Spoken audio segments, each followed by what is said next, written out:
Donc, moi je suis Audrey Gouraud, je suis psychologue au sein de la structure soins assistance en HAD, hospitalisation à domicile, depuis 8 ans. Voilà. Et donc on a monté un comité d'éthique à soins assistance en 2007. Donc aujourd'hui on va vous parler du comité d'éthique, et on a monté aussi une cellule bien-traitance qui s'occupe de la promotion de la philosophie bien-traitante au sein de l'établissement, la promotion vis-à-vis des soignants, vis-à-vis du personnel du SAD aussi, qui sont les aides à domicile, les auxiliaires de vie, et qui s'occupe aussi sur signalement des salariés, signaler ou faire des recueils, enfin expertiser des situations potentiellement à risque au domicile, à risque de maltraitance. Voilà. Donc, la bien-traitance, je vais vous parler un petit peu de la bien-traitance. La bien-traitance, elle ne se réduit pas à l'absence de maltraitance, ça ne suffit pas, il ne suffit pas juste d'être pas maltraitant pour être bien-traitant. C'est plutôt une philosophie, une philosophie qui inspire des actions individuelles et collectives au sein d'un établissement pour promouvoir en fait le bien-être de l'usager, mais en gardant à l'esprit le risque de maltraitance. C'est une démarche volontaire pour améliorer les pratiques. Elle ne dépend pas, la bien-traitance, du cadre législatif, mais plus de principes éthiques. Après, donc, on va donner une définition aussi de la maltraitance. Voilà, donc la maltraitance, là par contre, relève du cadre législatif. Donc en droit, on parle d'abus. Donc on entend par abus tout acte ou omission d'acte qui a pour effet de porter atteinte, soit volontairement, soit par négligence, aux droits fondamentaux, à la liberté individuelle, à l'intégrité corporelle, psychique et morale de la personne, à son bien-être aussi ou à sa dignité. Voilà, les abus peuvent revêtir différentes formes. Donc je vous ai détaillé les formes d'abus. La violence physique, les abus et exploitation sexuelle, les menaces portant atteinte, les menaces et préjudices psychologiques. Bon, dans cet encart-là, on peut avoir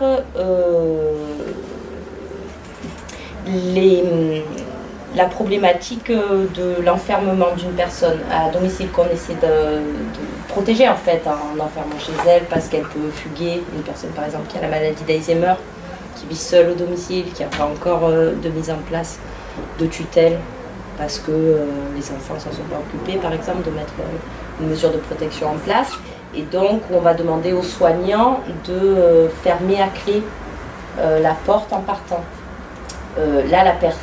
Pour que la personne ne soit pas, personne ne rentre chez elle, elle ne puisse pas sortir.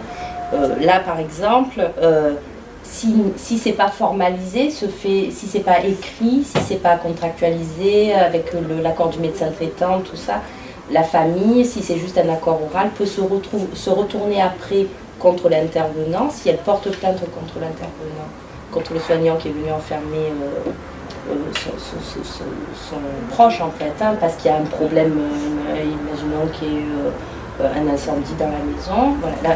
Voilà, la famille peut porter plainte, et comme il n'y a pas de contractualisation, c'est pas prescrit par le médecin le fait d'enfermer la personne à son domicile. Du coup, la personne elle est passible d'une peine quand même. Voilà, c'est un acte maltraitant, d'enfermer quelqu'un contre sa volonté. Voilà. Donc ça pose question après dans les prises en charge, parce que quand même même en institution, parce qu'en institution aussi on peut être amené à fermer des chambres, c'est ce que nous expliquaient les autres personnes qui étaient là à la première table ronde, comme ça un peu de manière orale, avec une décision orale, vous l'enfermez parce que pendant les soins c'est trop... cette personne, comme on ne va pas avoir vue sur elle et qu'on est occupé avec d'autres personnes, elle va être trop agitée, donc pour sa sécurité on l'enferme. Mais c'est vrai que tout ça, il n'y a pas de prescription, il n'y a pas de décision, c'est pas marqué dans un projet, et du coup les gens ils le font, mais c'est leur responsabilité qui est en jeu quand on fait ça finalement, quand c'est pas Ouais, merci Mathieu. Voilà, donc du coup, ça se voilà, donc du coup, voilà, c'est des choses qui peuvent être punies par la loi, et du coup, on ne voit pas toujours où sont les menaces et les préjudices psychologiques, mais c'est vrai que c'est important de pouvoir détailler pour pouvoir avoir une réflexion commune et ne pas se mettre soi-même passible d'une faute. En fait, si on fait des décisions comme ça, si on répond juste aux demandes des familles, mais sans réflexion derrière. Voilà. Après, donc, dans les formes d'abus, il y a aussi les interventions portant atteinte à l'intégrité de la personne. Ça peut être des expertises au niveau des traitements. Ça peut être des traitements expérimentaux qu'on teste. Ça peut être... voilà, ça pose question au niveau des traitements souvent. Et après, il y a aussi les abus financiers, voilà, qui sont beaucoup plus fréquents que ce qu'on peut penser au domicile. Les négligences, les abandons, les privations de nourriture, de soins, de médicaments, voilà. Et les violences institutionnelles.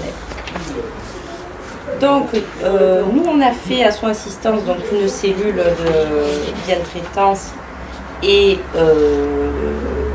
d'alerte un peu des situations à risque. Cette cellule, elle est composée, on a à peu près, il manque une personne de la cellule ici, donc je vais pouvoir représenter tout le monde, c'est très bien. Donc, elle est composée d'un médecin coordonnateur, elle est composée de psychologues. Donc, la deuxième psychologue, elle présente l'hypnose dans la grande salle. Je ne sais pas si vous êtes passé par la grande salle. Pas encore. Voilà, donc elle présente l'hypnose, de moi-même, des assistantes sociales qui sont au fond, là, les deux, et de la responsable du pôle productivité psychosociale. Voilà, donc cette cellule, elle intervient sur saisine, donc chaque salarié de l'association a la possibilité par une fiche d'événements indésirables qui circule dans l'association, en fait, de signaler une situation à risque au domicile s'il y a une suspicion de maltraitance. Et la cellule va être un peu un tremplin sur lequel la personne va pouvoir s'appuyer pour déclarer des faits et peut-être alerter des autorités. Donc en fait, quand on a cette fiche d'événements indésirables, on prévoit que 2 personnes de la cellule puissent faire une visite au domicile pour évaluer un petit peu la situation, se présentant comme ça aux familles, parce qu'on prévient toujours quand même les familles que la cellule vient. Voilà, on ne dit pas cellule, on essaie d'expliquer autrement, mais bon. Voilà, et en cas d'éléments avérés, on rédige un recueil d'informations préoccupantes qu'on va envoyer aux maisons de la solidarité, donc au MDS, ou directement au procureur si les faits sont vraiment alarmants. Voilà. Donc après, on a aussi eu une action de sensibilisation de la promotion de la bientraitance au niveau des salariés, donc des soignants, des aides-soignants.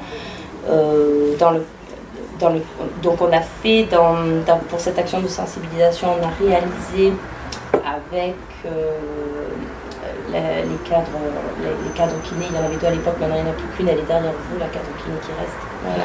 Et avec il manque l'ASG, avec les ASG qui sont les auxiliaires, les assistantes de soins en gérontologie, on a réalisé un petit film en décrivant en fait les situations qui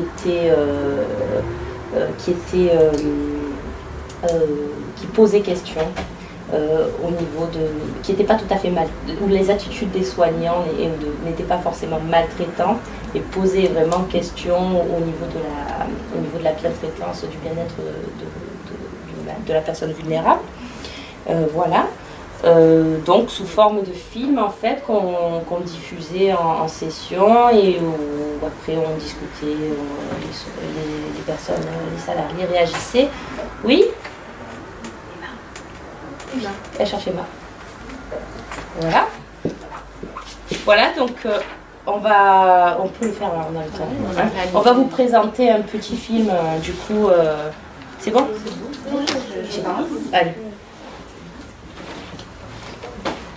Ah, Attendez, ça va revenir. Hein. il est parti. Il est parti le film. Et en attendant le film, vous... Ah ben non, on n'attend pas. Peut-être qu'on peut éteindre pendant le film. Ouais, éteignons. Je sais pas s'il y a bien le son. Ah, il n'y a pas de son. Pas de son. C'est trop tôt. Madame Armand bénéficie d'une prise en charge en HAD depuis 8 mois sans... Elle est peu communicante, mais ne présente pas de trouble de la compréhension. La patiente présente... Attendez. Tout en bas à côté de l'heure. C'est en bas à côté de l'heure. Ah non, c'est Là, au ouais. top. Là aussi, Pourquoi ça c'est marche top. plus là? Attends, parce que j'ai pas le même. Voilà. Voilà. Ça marche. Pourquoi ça repart plus? Voilà. Une importante rigidité, une perte d'initiative du mouvement. Elle peut malgré tout participer à un Vous voyez, là, moi, minimum je vois au rien. transfert. On remet à zéro au début. Oui. On repart. La petite musique. Tu peux fermer la fenêtre s'il te plaît?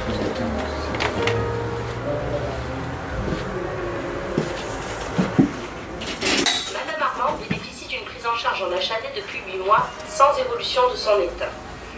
Elle est peu communicante mais ne présente pas de trouble de la compréhension. La patiente présente une importante rigidité et une perte d'initiative du mouvement.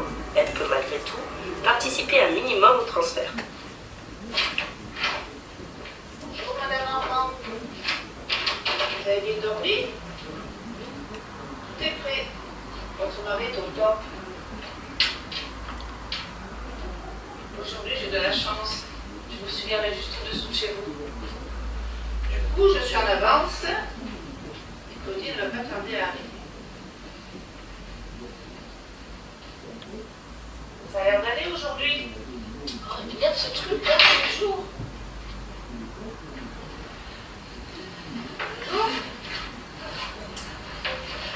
Ça va pas aujourd'hui, Dani. Ah, c'est toi. Ah, tu vas te garer? Ouais, c'est la galère.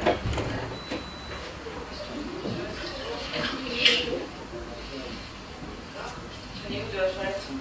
J'ai fait le haut. Voilà.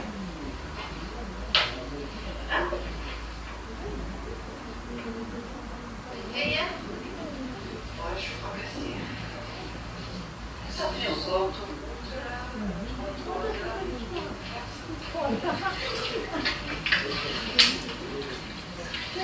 Après, je vais chez la dame, tu sais qu'elle habite à la place. Elle a maigri, le chat.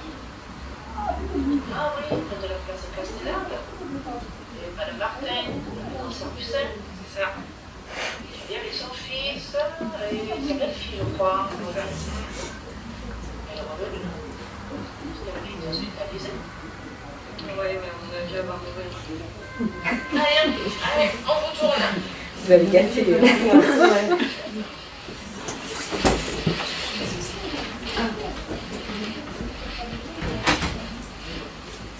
Alors, c'est bon. Allez. Voilà, répare-toi, hein.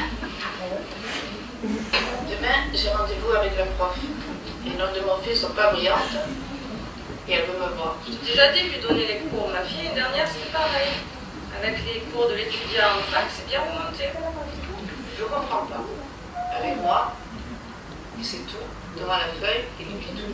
Dans la prof, et tu verras bien. Ah là là, tout est sèche. Je sais, ça fait des gouttes. On va voir ce qu'on peut mettre.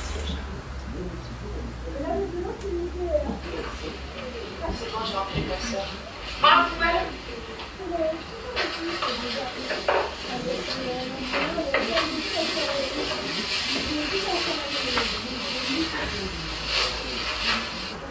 Maman, madame, maman.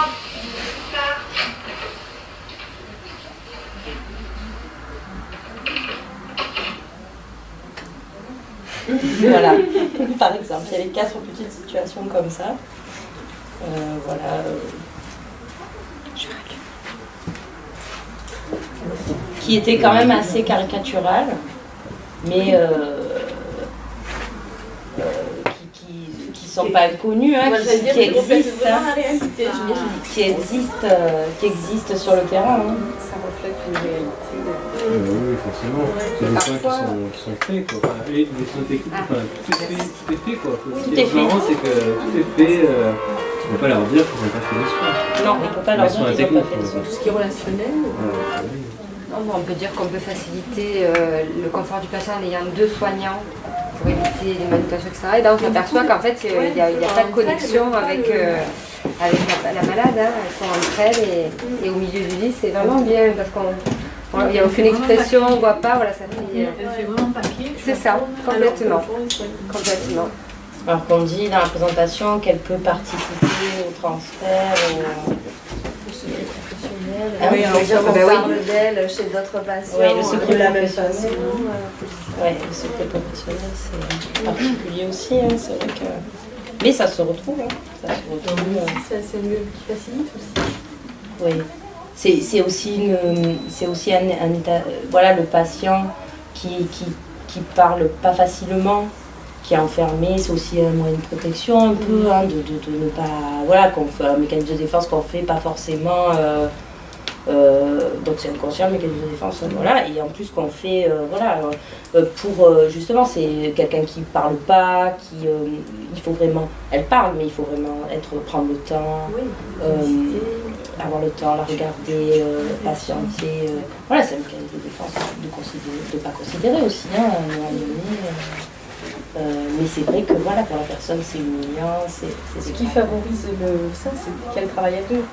Mais voilà, ça favorise, c'est, mais c'est sûr. Ce qui peut être parfois une demande des équipes et on peut se dire hein, que on privilégie le soin à 2 parce que voilà, on mobilise moins la personne. Ça peut être une demande des équipes. Après, nous, dans l'établissement, il y a très très peu de gens qui sont allés à 2. D'accord. C'est une volonté de l'établissement. Vous travaillez en Je suis en EHPAD? masse. En masse, d'accord. D'accord. Je suis en masse, on a 45 internes. Vous êtes quelle masse? Le centre de vue. Ah, ben là où on avait, où on a monsieur, le monsieur qui a... Monsieur Truc. Monsieur Truc. C'est ça, monsieur Truc, d'accord. Ah, voilà, Vous avez suivi quelques semaines. on a vu, ouais, moi j'avais rencontré les soignants. Et vous étiez venu. C'est ça, oui. Et c'est vrai que c'est quelque chose on a un service de soins à domicile qui est adossé à la masse, même principe. Toujours les toilettes seules, même si le patient est lourd et que ça nécessite. Il y a l'aide technique nécessaire. Lève malade, des choses comme ça. Mais tout est fait seul. Après, parfois, parfois la relation duel, elle peut aussi favoriser d'autres types de maltraitance, enfin de maltraitance. Oui, on n'est pas à l'abri pour autant de relations qui soient maltraitantes parce qu'il y a plein de professionnels. Hein. On évite au moins celle-là.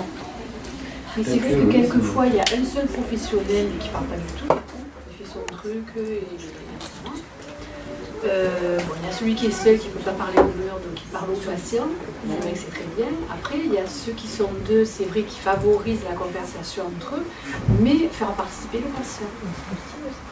Oui, c'est possible, bien sûr. Voilà. C'est vrai que il faut être déjà arrivé de faire des toilettes à 2, mais voilà, après on fait participer le patient, même si on parle de nos enfants, donc vous avez des petits-enfants, voilà, je veux dire, on peut parler de tout aussi. Quand vous avez une prise en charge à domicile, c'est des prises en charge qui durent quelques mois, enfin quelques semaines, quelques mois, quelques années. Pas trop, mais ça voilà, on a des personnes qui sont là depuis 40 ans. Et oui, c'est des prises en Et charge des professionnels qui sont là depuis 40 ans aussi. Donc ils ont épuisé le répertoire, le registre. Donc il y a une obligation de tourner. C'est-à-dire on ne lève pas tous les matins la même personne.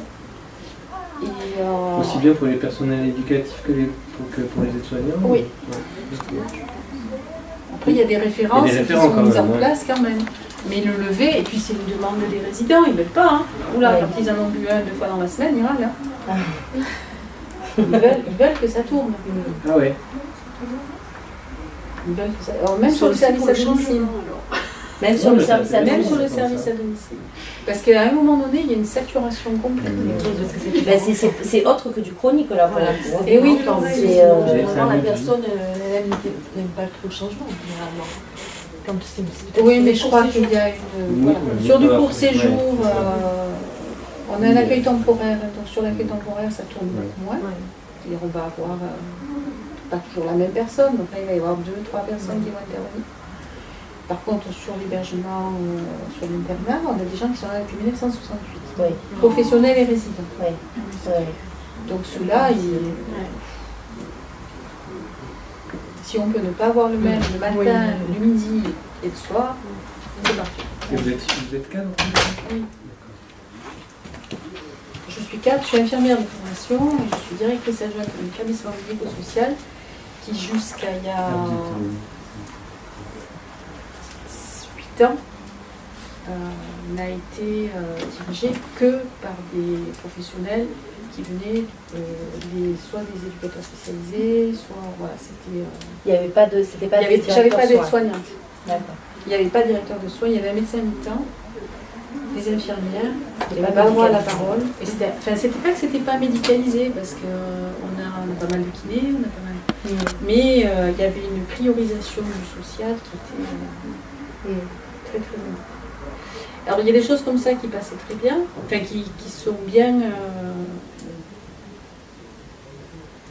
Qui sont bien développées, c'est-à-dire qu'il y a vraiment une attention particulière à la relation. Par contre, on a des carences, enfin on avait des carences en soi. Là, vous êtes bien organisé, je trouve bien. Quand j'y suis allé, quand j'ai vu votre médecin. Oui, non, mais voilà, ça a un peu changé. Ça a un peu changé.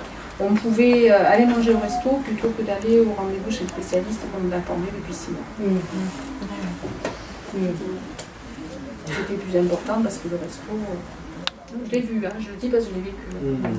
6 mois pour avoir un rendez-vous chez un neurologue et le jour du rendez-vous, ah ben non, attends, on va manger au resto aujourd'hui, c'est la fête. Ils sont allés manger au resto. Donc, mais par contre, on n'a pas ça, on n'a pas cette maltraitance-là, on n'a pas. Enfin, on n'a pas. Vous êtes a priori moins exposé. Moins exposé à ça. Il y en a d'autres. Il y a d'autres risques, il y a d'autres choses sur lesquelles il faut travailler. Mais c'est vrai que ce cas-là est moins. Et eux traduisent souvent quand ils parlent de l'hôpital, parce que la crainte, c'est toujours que l'établissement devienne entre guillemets l'hôpital. C'est vraiment ce qui ressort. Oui, non, mais quand c'est des êtres humains, ça colle au-dessus du résident. Quand c'est des ALP. On va passer un petit peu à la présentation du comité d'éthique. Donc il a été créé en 2007 à Soins Assistance. Bonjour. Ouais, c'est pas grave. On va parler du comité d'éthique maintenant. C'est pas grave. C'est pas grave. Voilà. Donc il a été créé à Soins Assistance en 2007. Voilà. Et en fait, pour reprendre un peu une définition de l'éthique, c'est une réflexion philosophique qui est née d'un conflit entre 4 valeurs piliers, 4 valeurs formalisées en grands principes éthiques. Le principe d'autonomie, qui est l'accord du patient, par exemple dans notre cas, l'accord du patient à la décision, faire participer le patient, le principe de bienfaisance, faire une action bénéfique et reconnue comme telle par le patient, le principe de non-malfaisance, ne épargner toute souffrance au patient, toute souffrance si celle-ci n'a pas de contrepartie. Parce que parfois, certains soins contiennent une forme de souffrance, mais après avec un effet bénéfique. Où là, voilà, la contrepartie est assez importante et du coup, la problématique éthique ne se pose pas. Et voilà. Quand la souffrance est plus forte que la contrepartie, on peut se poser le problème éthique. Voilà. Et le principe de justice qui est l'équité entre chacune des parties, l'institution, les soignants et les patients. Voilà. Donc la spécificité de ce comité d'éthique à Soins Assistance, il est confronté aux problématiques nées du maintien à domicile et aussi des problèmes éthiques venant des prises en charge médicales. Hein. Donc, ces missions, ils mènent une réflexion sur différentes situations posant problème dans nos pratiques professionnelles. Donc, il est censé dégager une problématique éthique des situations qui posent problème, aux professionnels dans leur quotidien. Hein. Ensuite, mener une réflexion, avoir une action de sensibilisation et, le cas échéant, au besoin d'alerte sur ces pratiques. Voilà. Et puis, il peut se réunir aussi sur des thèmes d'ordre plus général concernant l'éthique. Voilà. C'est une instance d'échange et de propositions en matière de pratiques dans la prise en charge de la dépendance et de questions relatives au respect des droits du patient, de la déontologie médicale. Il est composé... Non. Il a aussi vocation à interpeller la direction quand il y a vraiment des choses qu'on n'arrive pas... ou les valeurs un peu... de la prise en charge médicale, le projet médical pour le patient rentre en conflit avec, parce comme on coordonne avec les familles, hein, on intervient ici avec les familles, quand il y a vraiment un écart trop important entre la route que veut prendre le projet médical enfin, les soins et les désirata, la tenue des familles, là on peut interroger la direction pour savoir qu'est-ce qu'on fait quand ça pose vraiment trop de problèmes éthiques aux soignants qui tous les jours au quotidien vont chez ces patients. Voilà. Donc, qu'est-ce qui se passe donc, quelle est sa composition? Il y a des membres permanents, donc des assistantes sociales, un peu les mêmes que dans la cellule, avec en plus une assistante de soins en gérontologie, une secrétaire de direction, des aides-soignants de terrain, une aide-soignante du SIAD aussi, c'est la seule, c'est la seule du SIAD. Mais c'est bien parce que ça ouvre un peu au SIAD aussi. Voilà, une responsable du pôle qualité, des infirmiers cadres. Voilà, après il y a des membres de droit, donc on a un représentant des usagers qui est informé de toutes nos réunions et qui participe à certaines, et des membres occasionnels. Donc en fait,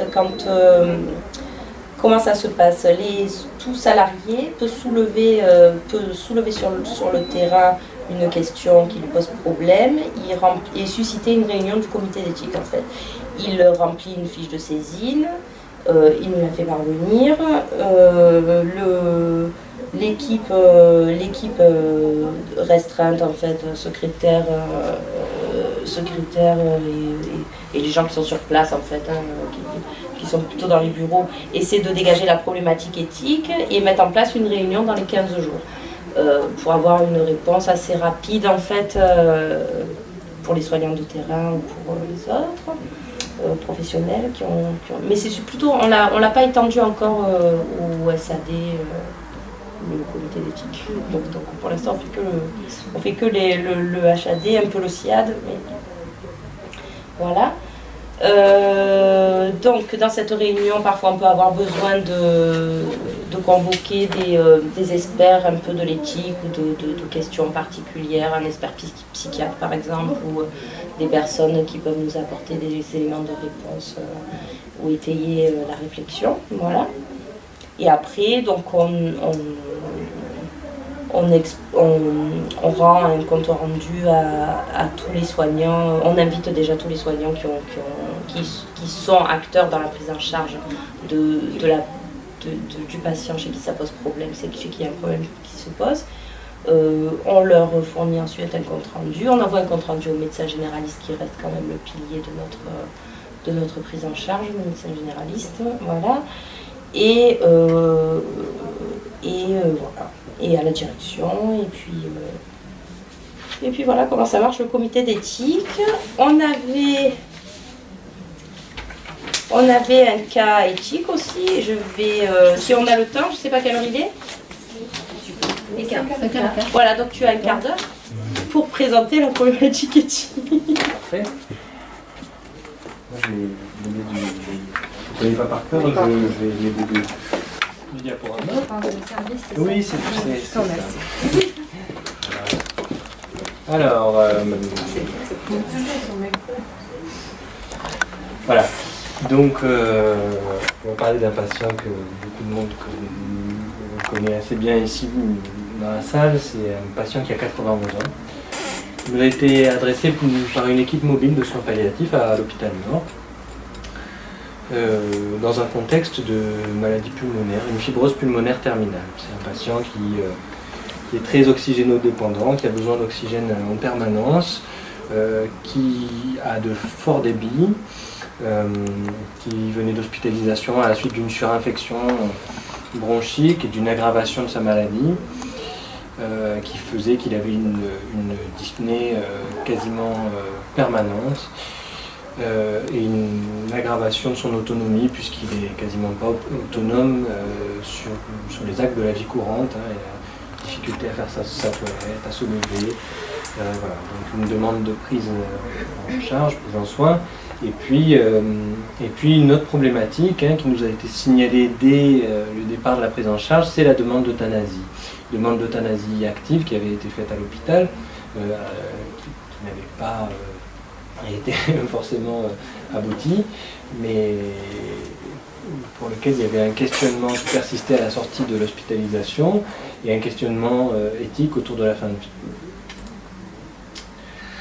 Alors qui est cette personne? C'est un monsieur qui est ingénieur à la retraite, c'est une personne qui a beaucoup voyagé, qui a vécu à l'étranger, qui est intellectuel, qui a beaucoup lu aussi, qui est très scientifique, scientiste, athée, qui se définit beaucoup par ses valeurs effectivement scientifiques et intellectuelles, qui a besoin d'échanges et de réflexion permanentes. C'est une personne qui a décidé de s'installer chez sa compagne. C'est quelqu'un qui vivait en concubinage, la moitié du temps chez sa compagne et la moitié du temps dans une maison à la campagne. Et l'aggravation de sa maladie le fait s'installer à plein temps chez sa compagne à Marseille, en raison de son aggravation. Il a aussi une compagne âgée, hein, qui elle aussi est relativement malade, qui a des soins médicaux fréquents et qui est assez fatiguée. Et puis tous les deux, ils ont un intérêt pour l'euthanasie qui n'est pas récent et qui ne date pas de la maladie de monsieur, mais qui est un intérêt ancien. Ils ont adhéré à l'association pour le droit à mourir dans la dignité il y a plusieurs années. Ils ne sont pas à proprement parler militants, mais ils ont un intérêt au moins intellectuel autour de ce sujet.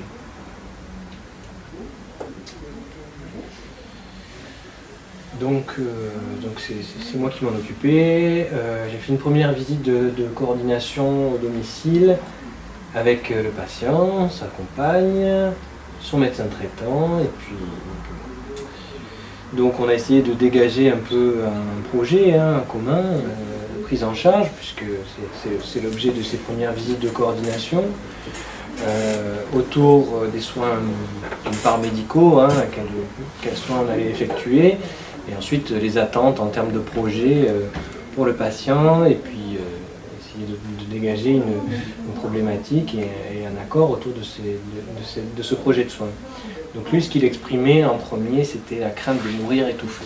Forcément, hein, avec une maladie pulmonaire terminale, c'est quelque chose qui est tout à fait entendable, hein, donc il avait peur de manquer d'air, d'oxygène, c'était une sensation qu'il avait presque de manière permanente, et il craignait de mourir étouffé. Donc je lui ai proposé de rédiger un protocole anticipé de sédation, hein, effectivement, il a rédigé d'une part des directives anticipées, et puis on a rédigé un protocole anticipé de sédation avec une prescription anticipée de médicaments à visée sédative s'il venait à s'étouffer, pour pouvoir lui proposer une sédation en cas d'aggravation de sa maladie qui nécessite une intervention dans l'urgence. mais ça n'a pas réellement répondu à ses attentes. Et la discussion s'est rapidement muée en une discussion autour de la fin de vie et de l'euthanasie.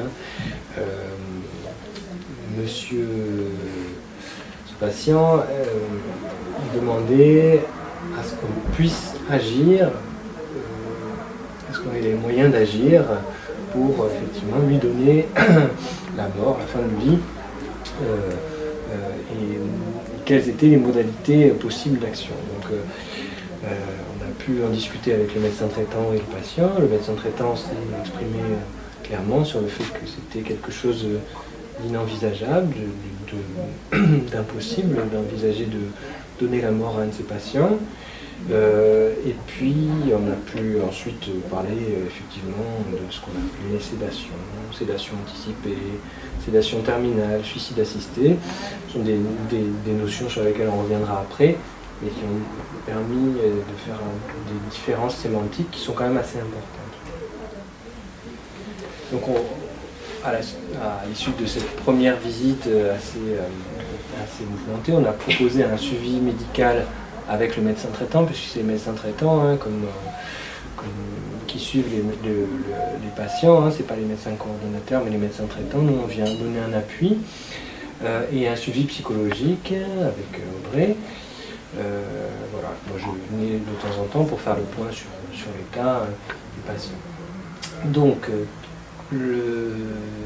qu'est-ce qui est ressorti de cette prise en charge, c'est que finalement, le patient s'était stabilisé de manière assez incroyable. Enfin, c'est quelque chose qui arrive souvent dans cette maladie, mais dans un état très précaire, avec une oxygénodépendance très importante, une impossibilité à se lever quasiment. Mais il s'était stabilisé dans cet état. Et bon gré mal gré, avec une fois de temps en temps un traitement antibiotique, la cortisone, les choses se stabilisaient avec un état respiratoire qui est quand même très très limité. Mais effectivement, les demandes persistaient, les demandes de sédation en cas de détresse, ça... C'était la perte d'autonomie aussi qui lui faisait. La détresse pour lui, c'était pas que la détresse respiratoire, c'était aussi la perte d'autonomie. C'est-à-dire que ce patient, il aimait vivre, il aime vivre, il aime toujours, oui. Il aime vivre tant qu'il peut, il aime la vie.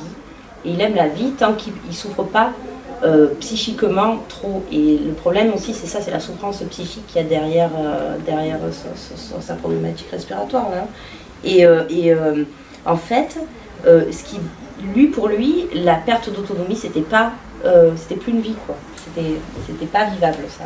C'est pas vivable, la perte d'autonomie. À l'heure actuelle aussi, toujours. Donc en fait, tant qu'il est maintenu comme ça, dans un état précaire, mais sans grosse perte d'autonomie selon lui, mais quand le problème va se reposer bientôt, en fait, à mon avis. Ouais, c'est pour ça que je dis ça. En fait. On a quand même pu faire la différence entre la sédation en cas de détresse, ça il est d'accord, et je pense qu'il y a un accord autour de ça. On a parlé d'une possibilité de sédation, puisque effectivement la possibilité au moins par des médicaments d'essayer de calmer l'anxiété, ou éventuellement de proposer une sédation un peu plus forte en l'état actuel. Mais là-dessus, il ne s'est pas positionné. Il refuse les thérapeutiques sédatives, en fait, ce monsieur, quelles qu'elles soient. Et puis le suicide assisté, puisqu'il y a des pays qui l'autorisent, et même pour les ressortissants étrangers, dans la Suisse, la Belgique, c'est quelque chose qu'il n'envisageait pas. En tout cas, on s'en est enquéri et le patient ne souhaitait pas le faire. Il voulait que ce soit fait ici. Et son médecin traitant a continué de le suivre et a traité ses différentes surinfections bronchiques et sa maladie. Donc on était effectivement face à un questionnement éthique. Toute demande d'euthanasie, c'est en soi un questionnement éthique. Qu'est-ce qu'il y a derrière la demande? Est-ce que c'est une sédation pour une détresse? Est-ce que c'est une sédation terminale? Est-ce que c'est un suicide assisté? qu'est-ce que ça recoupe, et effectivement, est-ce que même ces termes-là, ces divisions-là, qui sont les divisions les plus admises aujourd'hui, est-ce qu'elles ont vraiment un cours pour ce patient?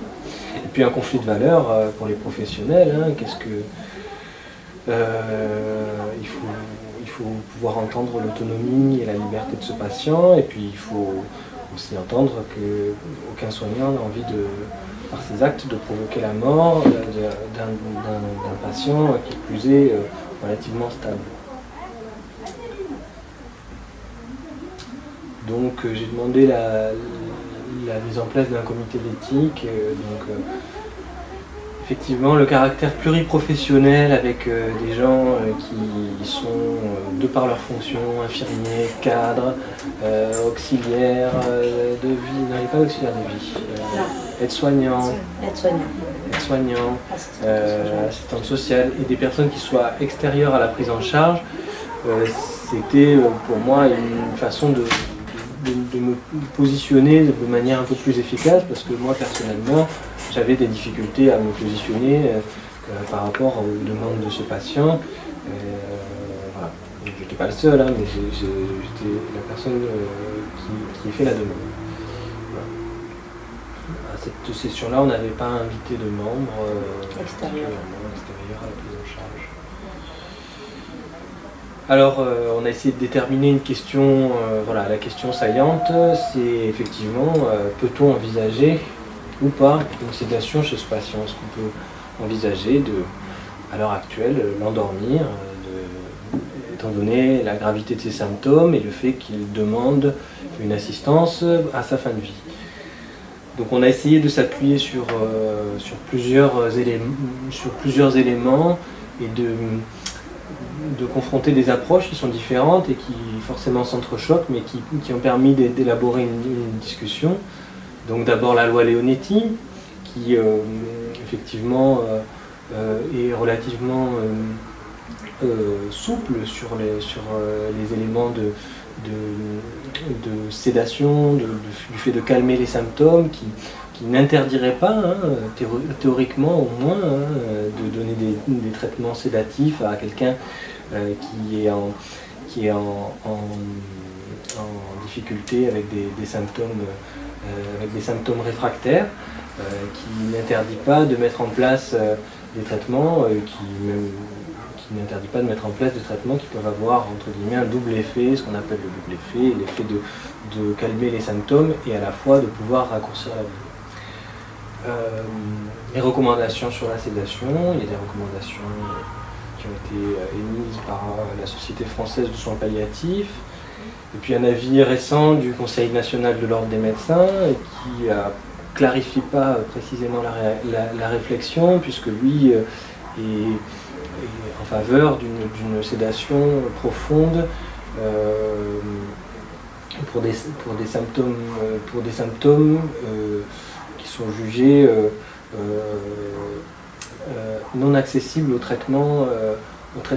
Donc qui ouvre, cet avis du CNOM, du Conseil national, a tendance à élargir les indications de sédation profonde. Donc ces éléments-là, dans un premier élément de réflexion, et puis il y a aussi nos approches différentes, hein. Effectivement, les intuitions des soignants, leur sensibilité, leurs sentiments par rapport à cette prise en charge, c'est des éléments qui ne sont pas rationnels, mais qui sont à entendre, hein, qui ne sont pas irrationnels. Donc voilà, la demande aussi de confronter cette expérience aux expériences précédentes, donc l'imitation, qu'est-ce que vous avez fait dans des cas qui ressemblaient à cela, et puis l'approche de l'obéissance qui décide et comment avoir une conduite à tenir claire. Et puis on a essayé aussi de développer ça en termes d'approche un peu plus rationnelle, avec des grilles d'analyse un peu plus précises, suivant les principes de l'éthique, les 4 principes, autonomie. Donc effectivement, l'autonomie de ce patient voudrait qu'on lui propose quelque chose pour abréger sa vie. La justice, les termes de justice sont propose effectivement de mettre en place une sédation, mais absolument pas de suicide assisté. La bienfaisance, est-ce que par nos actes éventuels de mettre en place une sédation, sommes-nous bienfaisants pour ce patient ou son entourage? Je ne sais pas si on a pu vraiment répondre. Et la non-malfaisance, qui serait, à mon sens, pas en faveur d'une sédation. Et puis, il y a aussi une approche via l'approche des conséquences. Quelles seront les conséquences de nos actes et qu'est-ce que ça entraînera sur les prises en charge à venir, donc avec cette énorme interrogation de la facilitation éventuellement d'actes euthanasiques par la suite. Donc à l'issue de cette réflexion, on a quand même pu faire des propositions.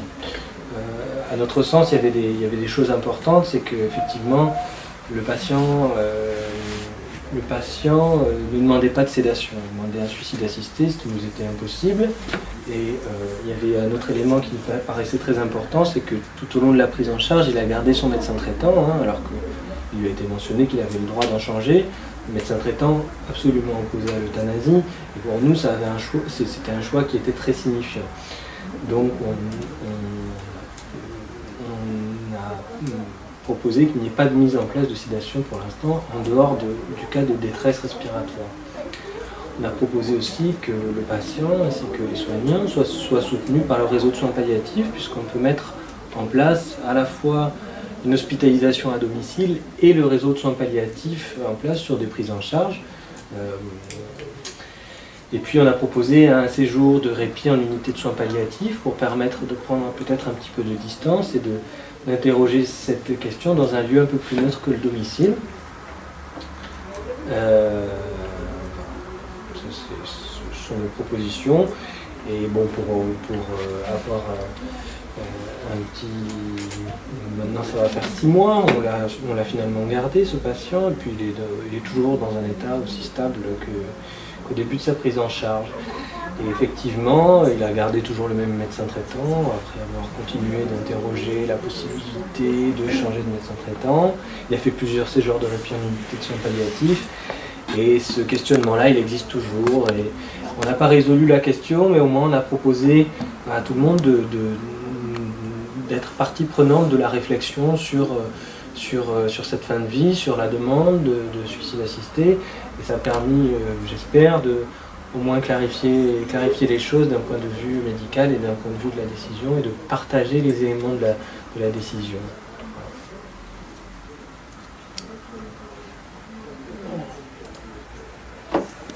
Vous avez des questions ?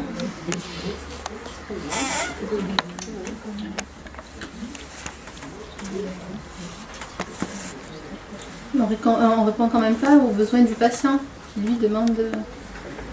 Demande le suicide. Ce patient, il était très, il est pas, je vais arrêter de parler de violence. Ça serait bien quand même. Il est très vivant dans ses demandes. C'est un truc de fou. Il est très vivant parce que il adore vivre, il adore manger, il a encore plein de plaisir. Il y a juste qu'il veut pas perdre de l'autonomie. Il veut pas perdre de l'autonomie. Et lui, moi dans la prise en charge que j'ai mon sentiment, c'est que sa trouille bleue, elle est au niveau de la perte d'autonomie. La demande, elle n'est pas franchement de mettre fin à un séjour, mais plutôt une tentative. Cette demande, c'est une tentative d'avoir le contrôle et de ne pas perdre l'autonomie. Moi, je pense que la question va se reposer quand il pourra plus se lever. Voilà. Et là, il va falloir qu'on se repose la question. Il est toujours en demande, il a toujours la même demande aujourd'hui, oui. Oui, mais finalement, rapidement éludé. Ça passe un peu au deuxième plan. Nous, on se questionnait par rapport à la souffrance, parce que dans la loi Noëti, il y a un truc sur la souffrance psychique, morale, tout ça. Et c'est très difficile d'évaluer cette souffrance. Et c'est un patient qui marche encore. Compliqué de sédater quelqu'un qui marche. Voilà, donc toutes ces questions-là, c'était compliqué. Et du coup,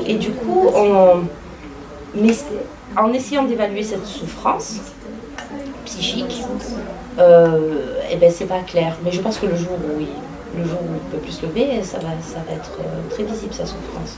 Vous lui parlerez d'autonomie décisionnelle. Mais lui, il a rédigé 15 fois. Il a même rédigé son acte de décès la première fois qu'il était à l'hôpital. Son faire-part de décès la première fois qu'il était à l'hôpital. Non, mais vraiment, ouais. Dans le truc de contrôle, oui, mais vraiment. Après, l'idée c'est d'avoir une réflexion pluridisciplinaire. Et effectivement, on a proposé une réponse à un instant T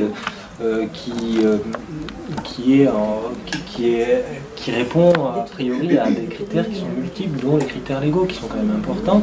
Après, ce patient, il a jamais non plus exprimé le désir de l'acte. Il a exprimé le fantasme de l'acte, mais pas trop le désir d'aller jusqu'au bout. C'est ça. Si le cas échéant, s'il décidait d'aller jusqu'au bout, d'aller en Suisse, on ne va pas s'opposer à son acte.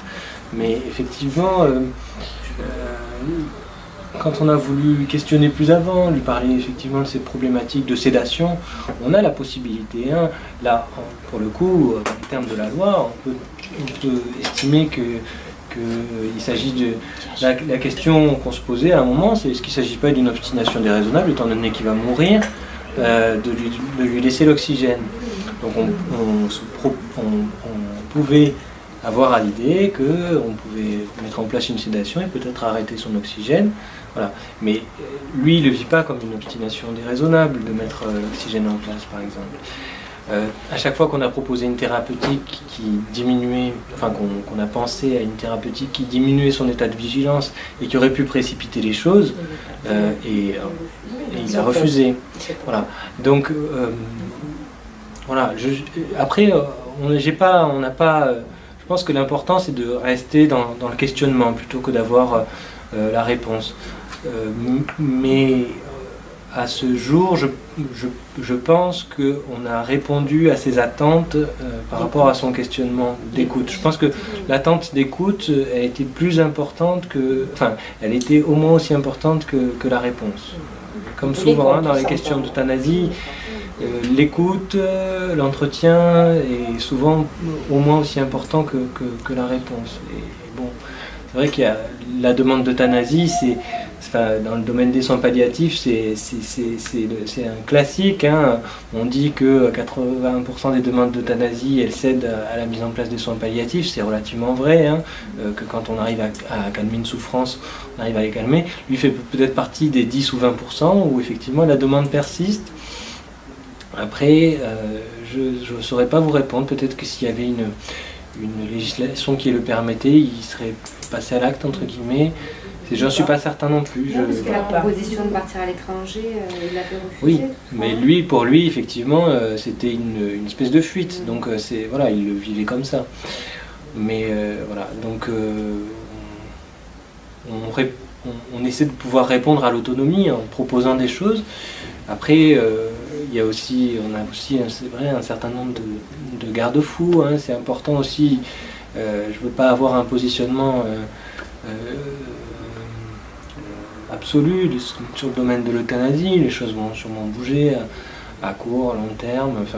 Mais en tout cas, je pense que le questionnement il est aussi important que la réponse, et qu'il y a quand même à l'heure actuelle la possibilité de répondre à 95% des demandes et sollicitations, et que quand les personnes souffrent trop, on peut leur donner des traitements pour calmer, pour les apaiser, même si elles ont double effet, même si elles peuvent précipiter la mort. Et l'important, c'est effectivement que les patients soient au courant, et généralement, ça arrive à faire cesser la demande. Mais après, il ne faut pas être non plus dupe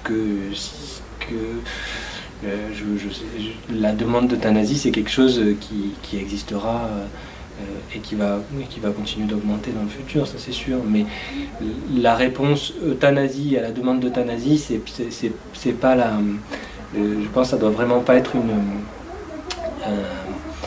quelque chose de systématique et pas réfléchi en tout cas. Voilà. Puis il y a aussi quelque chose qui peut se faire. Il y a des personnes malades qui décident de mettre fin à leur jour sans mettre en cause personne aussi. Je veux dire, c'est donc quand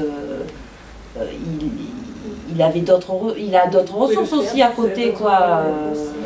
Bon, on avait déjà fait un comité d'éthique avant sur quelqu'un qui nous demandait, qui nous disait qu'elle allait se suicider si on la tuait pas. Voilà, c'est Ouais, des choses qu'on des peut. Après, choses récurrentes. voilà. Après, Ceux pour voilà. lesquels la demande est réelle, ils se suicideront et ils ne le demanderont pas. Voilà, ils ne demandent pas, mais voilà, après, quand ils peuvent, La quand ils demande est peuvent le réelle, faire, quand ils peuvent le faire. Hein, ouais. Voilà. Lui, il peut. Quand physiquement ils en sont capables. Il y Ouais. a des personnes qui sont Oui, physiquement, ils sont pas Quand toujours capables physiquement, ils sont eux-mêmes de. Mais enfin bon, c'est vrai que ici on a parlé beaucoup, hein. Je me rappelle les premières fois quand on nous parlait des. On va sac, Ok, il y a l'autre groupe. on va s'arrêter pour la table ronde soins palliatifs. Toujours, c'est ça. Voilà.